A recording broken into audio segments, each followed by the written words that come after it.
Axumites in early America. The Axumite people were Ethiopian people, or people who lived in East Africa. Although we know much about the Axumite Empire, very little is known about the Axumites who discovered America hundreds of years ago. In the 21st century, there are many Ethiopian communities in the Western Hemisphere.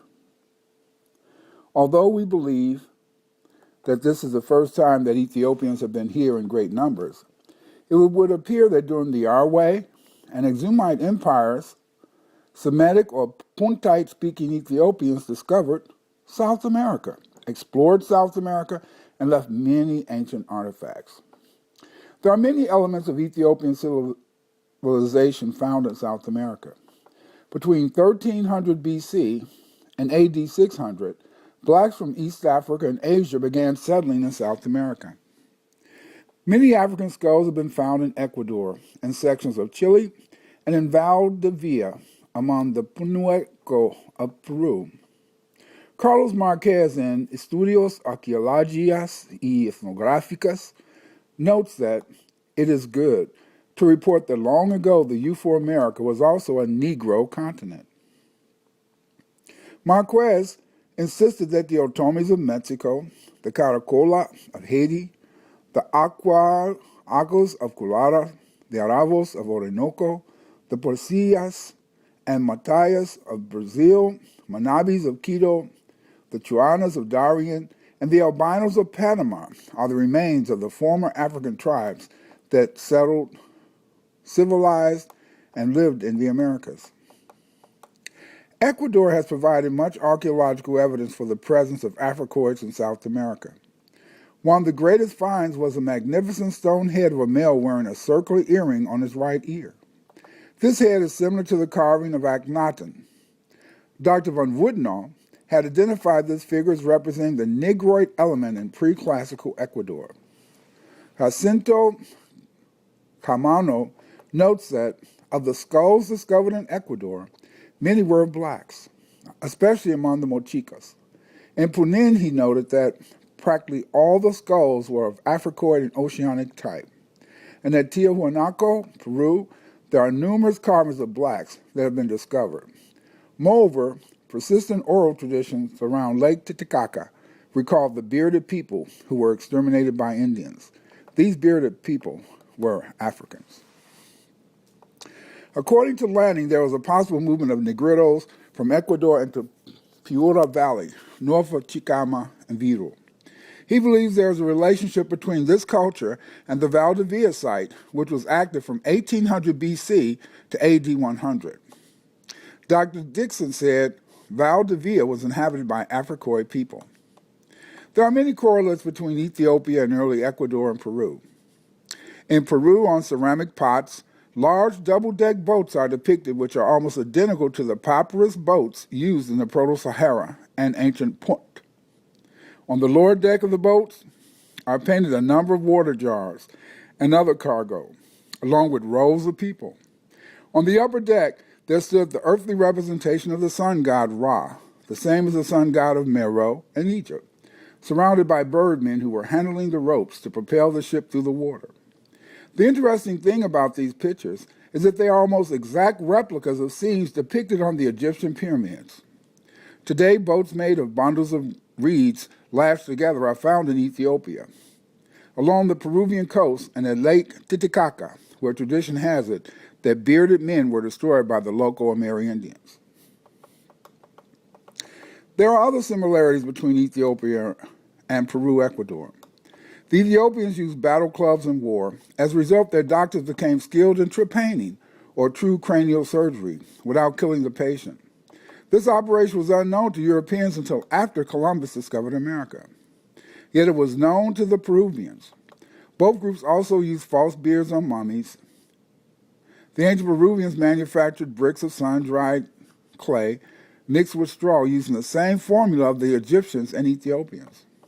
The Peruvian adobes were made in a rectangular mold, just like in Ethiopia, and Peruvians and Ethiopians used a horizontal loom staked on the ground, along with the vertical frame loom with two warp beams.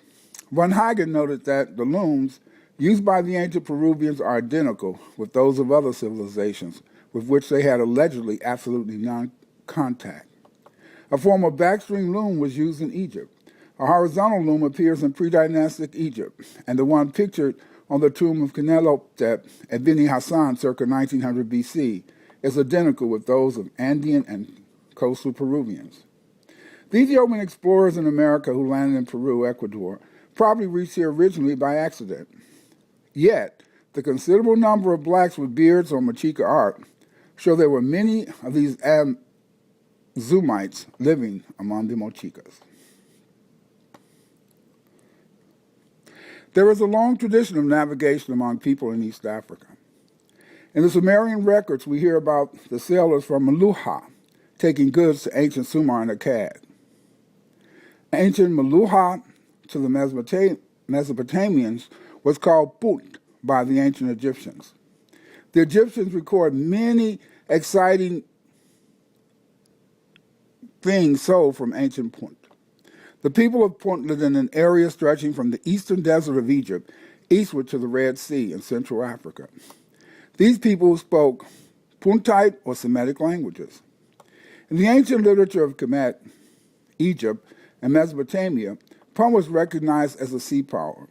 From ports along the Red Sea, the people of Punt traded with Kemet, ancient Egypt, Arabia, West Asia, and Mesopotamia. Modern Ethiopia is part of the land known to the Egyptians as the lands of the gods.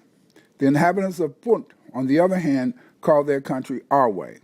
It was from here that the Semitic-speaking nations moved northward into Arabia and Mesopotamia.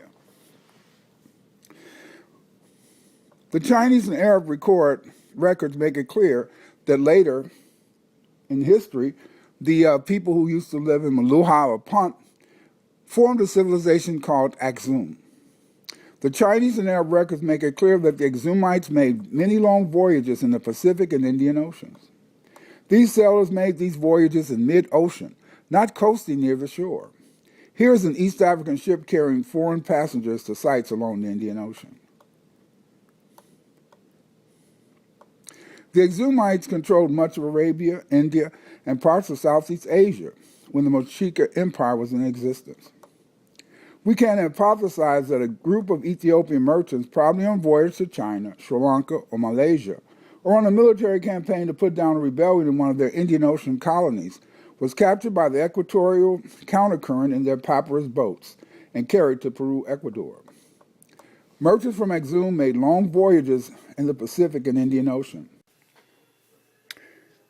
The Axumites probably landed in a sparsely populated area in Peru, Ecuador. In these areas, they would have met little resistance from the local Amerindian groups, who saw them probably as giants. This was due to the fact that the Axumites would have maybe been taller in height. The experience of Axumites in other parts of the Indian Ocean would have meant that when they came, they would have been very much prepared for an encounter in these areas. We can hypothesize that a group of Ethiopian merchants, probably on a voyage to China, Sri Lanka, or Malaysia, on a military campaign to put down a rebellion in one of their Indian Ocean colonies, was captured by the equatorial countercurrent in their papyrus boats and carried to Peru, Ecuador.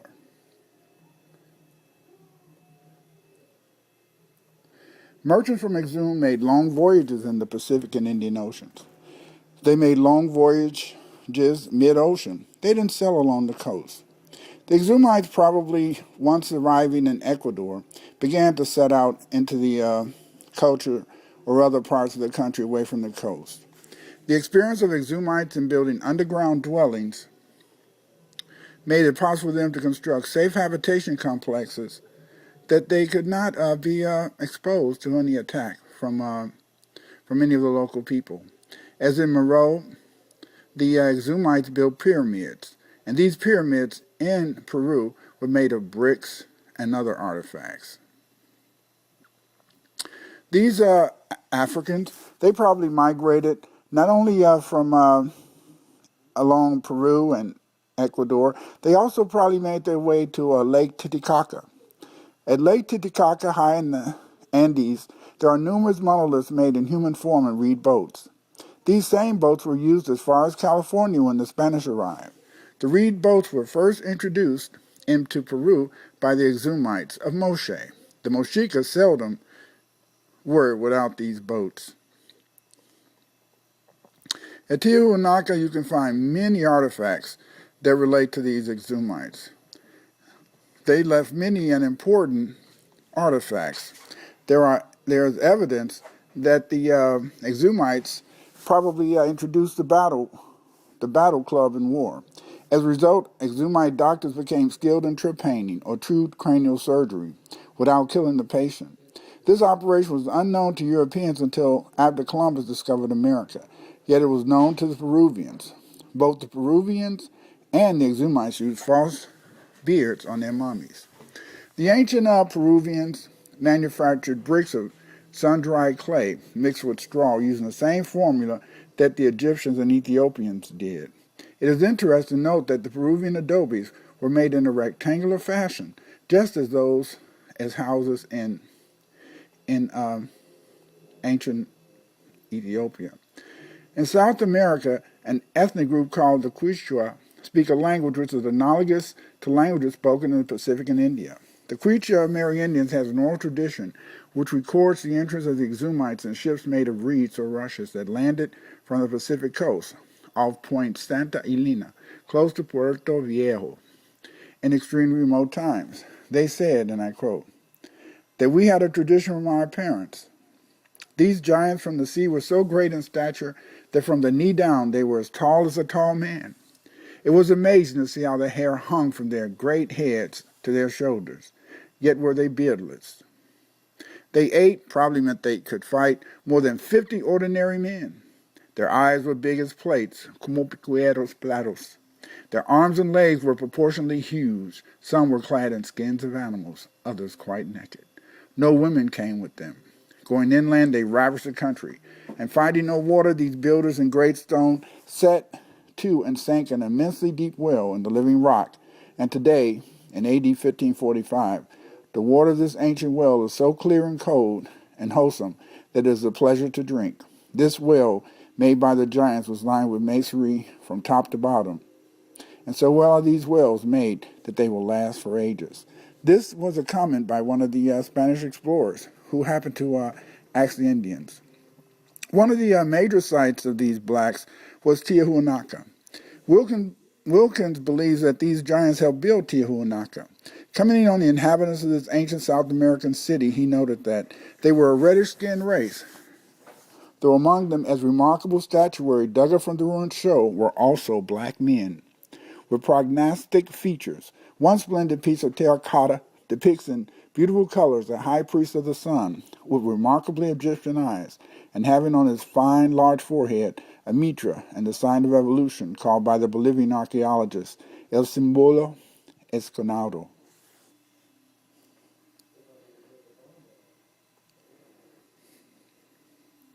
This story, recorded by the Spanish, gives us many details of the culture of these strangers who landed in Peru, Ecuador. First, it makes it clear that these colonist conquerors were taller than American Indians. Most importantly, it details how they built great monuments out of solid rock. This architectural ability was a trademark of the Axumites.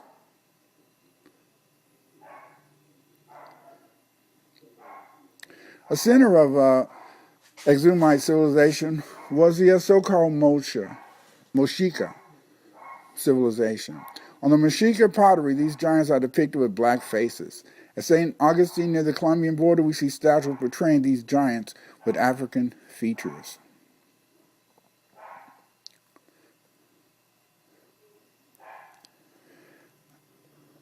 These Axumites probably were at the base of the Moche Empire.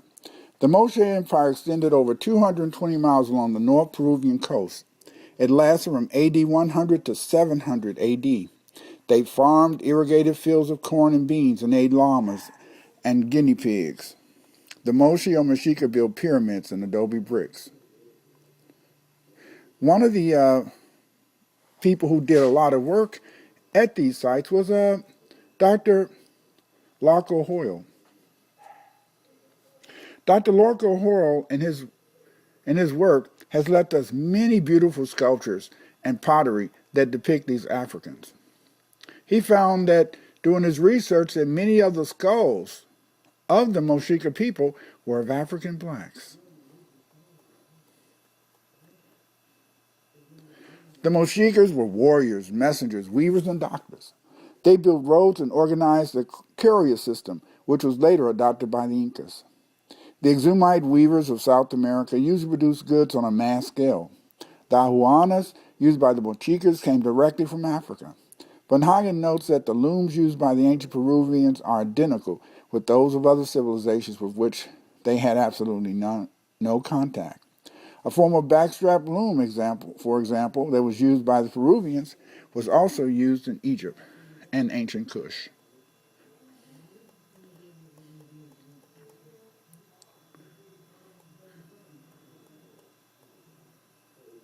As you can see from these photographs, the Mochicas were highly skilled technicians. They made irrigation their greatest concern. In Mochica centers, we find stone-laid reservoirs supplying waters to vast areas. In addition, they built a gigantic network of canals to bring water into the Mochica settlements to fertilize large stretches of sand. The Mochi were highly skilled potters. As you can see from these pottery remains, they made beautiful pictures of their contemporaries. And as Professor Hoyle shows you, many of these photographs were of the Mochica blacks. The Mochica and Ethiopians share many cultural traits. For example, both Africans and South Americans built pyramids to house the dead.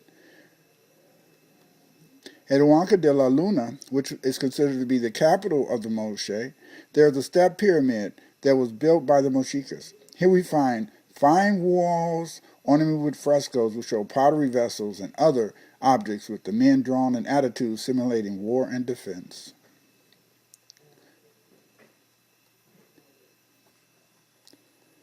The Mochica society, as I said earlier, was organized militarily. There was a rigid system of labor organization. There are many scenes of Moshe pottery makers that reveal that the Moshe had the ability to create and do various interesting things, especially this brain surgery, which had to have been necessary due to the use of the war club. The religion of the Moshe is identical to the religion of the Ethiopians. For example, the Moshe worshipped a god they called Aipak, and Aipak was a two-headed serpent. The Ethiopians also worshipped a two-headed serpent, or they worshipped the serpent. The Moshe also worshipped the moon god. The Moshe called this moon god Si or Sion. This is very interesting because it appears to be a corruption of the name for the Axumite moon god, which was Sin.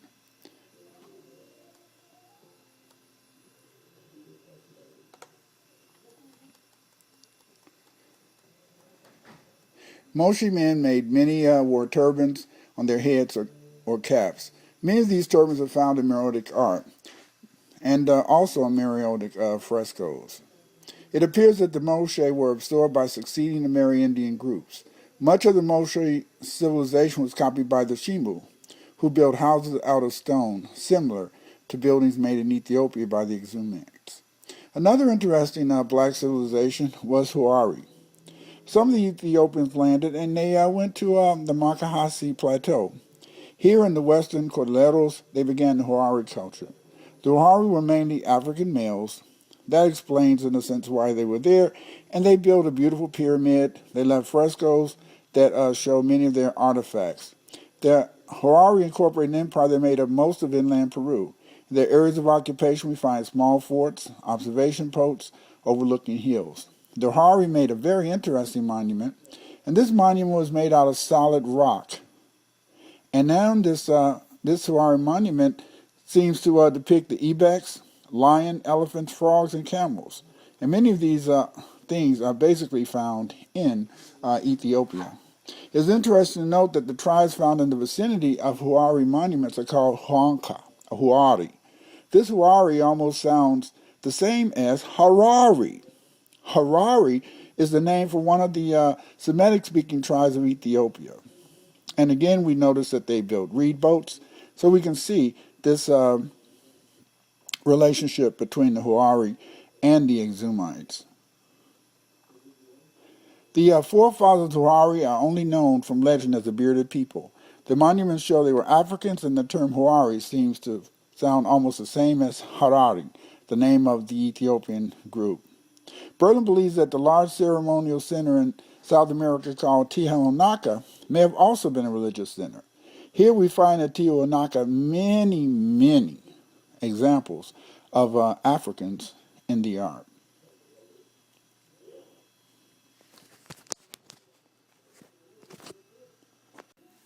In addition to statues and pottery, the Axumites, they left a number of inscriptions throughout South America.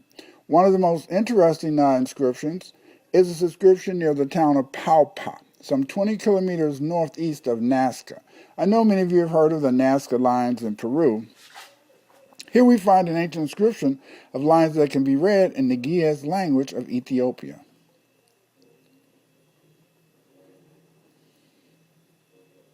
The Paupa inscription is very interesting. It is written in an Ethiopian language, and the translation is as follows. Come carve, dig down into the earth, pacify, control, and increase the waters. Make them flow forth into the region, gaining grace and favor. Go out among the people, become strong leaders. As you can see, they left this, and as you remember, they also, among the Peruvians, like to build wells. In addition to this inscription from Nazca, we also have, in a sense, several inscriptions from Ecuador. These inscriptions were found at Cuenca. And Cuenca, we find, in a sense, some sheets that were discovered by Father Carlo Crespi. And among these artifacts is one, a gold sheet with a picture of a pyramid with Ethiopian letters at the foot of the pyramid. In addition, we find a stone tablet with Ethiopian writing placed before 3 animals and a stone pyramid. These figures are very interesting. The tablets from Cuenca were written in 2 writing systems, formerly used in ancient Ethiopia. The two stone tablets were written in the Tigrinya language, while the inscriptions written on the metal sheet, which has the figure of the lion, a serpent, a pyramid, and elephant, has a series of Thermutic inscriptions. The Ethiopian writing on the Cuenca tablet is in the unvoweled form. This indicates that they date back to the 3rd and 4th centuries AD. This would correspond to the Moshe period.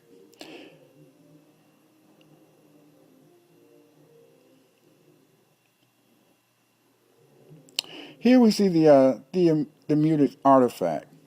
The tablet with the sun figure was probably represented Zabadan of the Ethiopian sun god, and an elephant. We find reference to these 3 things: the harp, beer, mead, and bread. These 3 things are situated in the region of Tigray in Ethiopia, with the man who is about to make a journey or go to work in the fields. Reading the tablet from top to bottom and right to left, we see the following translation. Zadbaden, strong as the elephant, give me the harp, beer, mead, and bread. It's interesting to note that in Tigray, the men usually drink the beer and eat bread as they go on various trips. The Cuenca tablet, too, also has a very interesting inscription. Moving from the top of the tablet to the bottom, we read the following. In war, it is the bull, Guma, that causes damage to the enemy, and the elephant that will make the outcome clear. It is the ibex, symbol of the moon god, that we must confess our sins for deliverance. The presence of these tablets in Ecuador and the depiction of sin carved out of hewn rock and mention of the god in Moshe tradition all point to the Ethiopian presence in ancient Ecuador, Peru. In summary, Africans from East Africa probably early settled parts of South America.